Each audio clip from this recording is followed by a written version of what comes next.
fighting for the cause of the downtrodden, particularly for all communities. So under his advice, when I went to the parliament, I spoke in the parliament, look, you are denying seats for the OBC category in all India quota. You are giving reservation for scheduled caste. You are giving reservation for scheduled tribe. Why are you denying reservations for OBC? Then, under our leader's direction, I met the Honourable Minister. I gave him a letter. And I said, sir, we are lawfully entitled. You are not giving us. Every year we are losing 4,500 seats. 4,500 doctors from OBC community were denied from becoming doctors. When I told him, sir, this is a legal entitlement you have to give, but he didn't hear my request. So we fought in the court and we got this OBC reservation. Every year from OBC community, 4,500 students will be benefited. First year has gone. Now second year, another 4,500.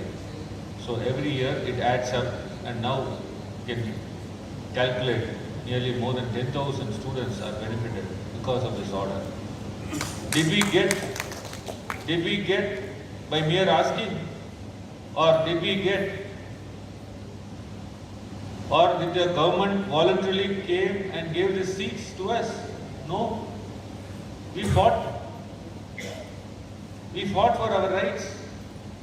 We went to the court. After the court granted the order, what they did, you know? They didn't implement the order. Then I told my leader that let us file a contempt petition. I filed a contempt petition.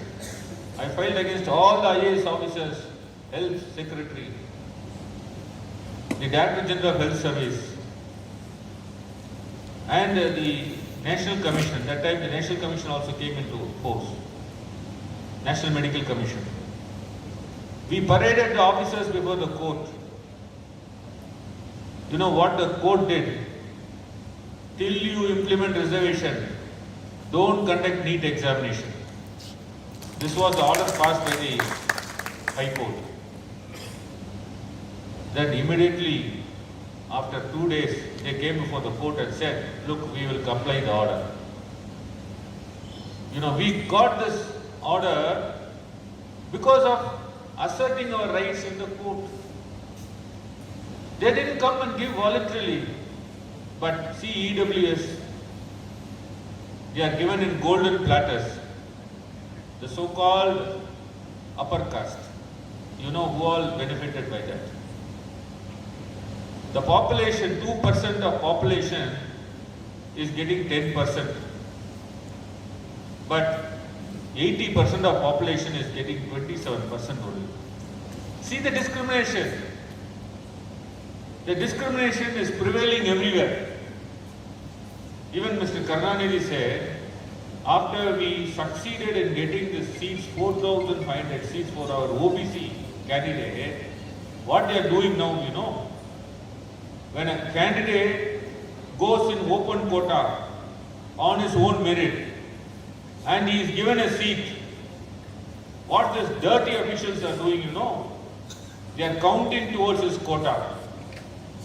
If a candidate belongs to OBC, he gets on his own merit in open quota. Because he is OBC, one seat is deducted from OBC community. See the injustice. It's a great injustice. How can you count a seat, a person who has got on his own merit in open quota from the quota? This is happening now. What in right hand they gave to us, now they are taking away from the left hand. This injustice is being caused. The National Commission for Backward Class member is here. Sir, I will tell you, sir, the powers of the National Commission for Backward Classes has to be increased. Sir, one of the powers should be given to inquire into the injustice caused to the backward class. Sir, in National Commission for Scheduled Castes, they have one of the term or one, as per the Act, to inquire into the injustice caused to the scheduled caste. But with great respect, that power is lacking in the National Commission for Backward Class, even though they are constitutional authorities now. So we have to fight for our rights. And Mr.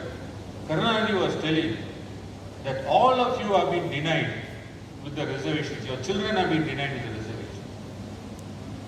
Why? Because of the creamy layer. No doubt in Indira Savani's case, they said creamy layer. Okay, sir. Indira Savani case said creamy layer. Indira Savani case also said no reservation beyond 50%. Today, the scheduled caste reservation is 15%. The scheduled tribe is 7.5%. The other backward classes is 27%. You kindly add all the three together, it comes to 49.5%. So, above 50% no reservation, that is what Indira Savani case said. Then how do you give 10% for EWS? So, one law for upper caste, one law for the OBC, SC and ST. What is this, sir? We are not treated alike. You show me the person, I will tell you the law. That is what they are adopting. Indira Savani case will not apply for the EWS. Indira Savani case will apply to you, I will have a creamy layer. What is all this nonsense? Creamy layer. In 1993, R.N. Prasad Committee recommended, that was adopted by the Ministry on 8/9/2023. The amount of 8 lakhs, today the ceiling amount of 8 lakhs was fixed in September 2017. That 2017 recommendation is valid only for 3 years. That is 1/9/2020 onwards, that recommendation is not valid. What are you doing from 1/9/2020? The ceiling of 8 lakhs is there. First of all, we are against ceiling. Indira Savani case, you don't respect it when you apply to the upper caste. But when it comes to us, you will apply Indira Savani's case. I would only say, when you say it is not applicable to the upper caste, in similar manner, don't apply this ceiling as envisaged in Indira Savani's case to the OBCs, scheduled caste and scheduled. Of course, scheduled caste and scheduled tribe is always exempted. This is only applicable for OBCs. Now, the National Commission for Backward Classes recommended for increase from 8 lakhs to 15 lakhs in 2015. In fact, I had also spoken in the Parliament. Why don't you increase? First of all, this, as I told you, the ceiling itself is illegal. None of us in Tamil Nadu will accept this ceiling. Even Asriyer Veeramani, he used to often write letters, speak many times. He has spoken many times. So let us fight against removal of this ceiling. I only recommend the National Commission for Backward Classes in 2023, please recommend, if you don't want Indira Savani's case in EWS, why should you apply this Indira Savani's case for other backward classes? Please make a recommendation, sir. We'll see what is coming. We'll see the code. So therefore, this backward classes, for them, are untouchables. You see in any services, because I am in a committee where the personal public grievances, all secretaries used to come. When we ask for the vacancies details, we used to get information that 50%, above 50% vacancies are there. In those vacancies, the casualty would be the other backward classes. They will not fill up the vacancies at all. So we used to tell them, why are you keeping those vacancies? Why didn't you take steps to fill up? The first year when I was in the committee, I saw that vacancies was there. I told them,